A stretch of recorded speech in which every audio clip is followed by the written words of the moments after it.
When you're ready to get rid of your laptop, toss the charger, but hold on to the device. The new e-waste law says you'll get fined $100 for throwing away any electronics.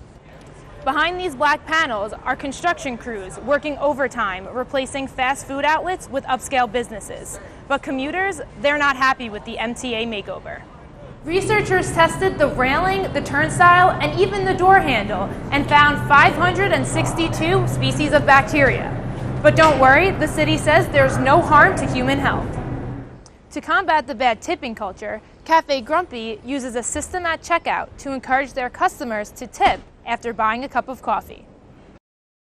I sort of had, I guess you could call it like a premature midlife crisis. And with that, 32-year-old Dennis Doyle spent $25,000 to attend every Knicks game this season. I was like 11 years old when they made the run to the finals in '94, and that was sort of what hooked me. From his Astoria apartment, Doyle explains he was let go from his high-paying and high-pressure job as a lawyer in Manhattan.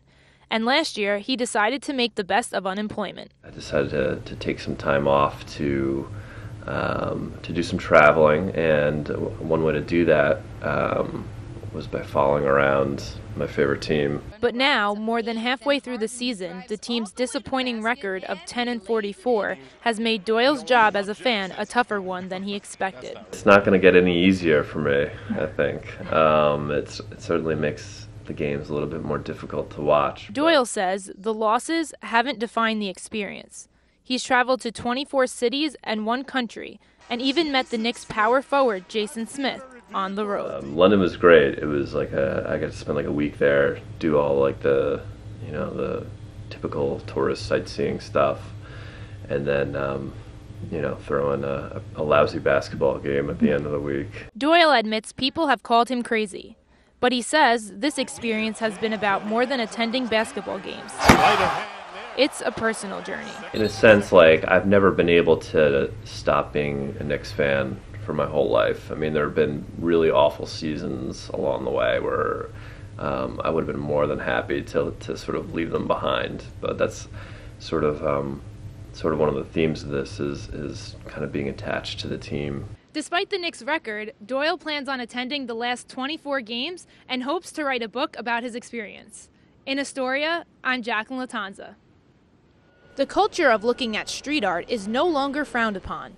Just search the hashtag NYC Graffiti on Instagram and 140,000 posts appear, exposing users from all around the world to art that is only in one location. With Instagram, it doesn't matter where you are in the world. Everyone can see you get up everywhere. It's enabled you to become so much more popular than to just your neighborhood. Now you can be worldwide. Looking at the graffiti on Instagram is easy. Tracking down the artists is not, since the exposure like this can increase the risk of getting caught. But we tried anyway. And after artists ignored our requests for an interview and mistook us for cops, we tracked down a graffiti artist known as Dupe, who agreed to a phone interview. I do it to just express myself. It gives me an opportunity to get away from all of that and just separate myself from all the stress and just worry about nothing else but just painting. Graffiti art is illegal, but most people are not bothered by the sight of it. I really have no problem with it. I don't think it's damaging too much. I think as long as it looks nice and it's adding something nice to look at, I don't think there's anybody being hurt by it. No harm done. But according to the New York City Police Department, graffiti vandalism is a crime punishable by a jail term, monetary fine, and/or community service.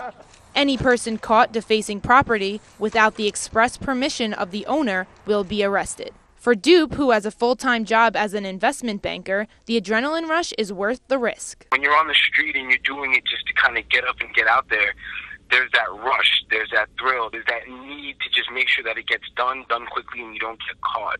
And he's always ready to tag his name. I always have a can, so wherever there's a spot, I hit it. In Long Island City, I'm Jaclyn Lattanza.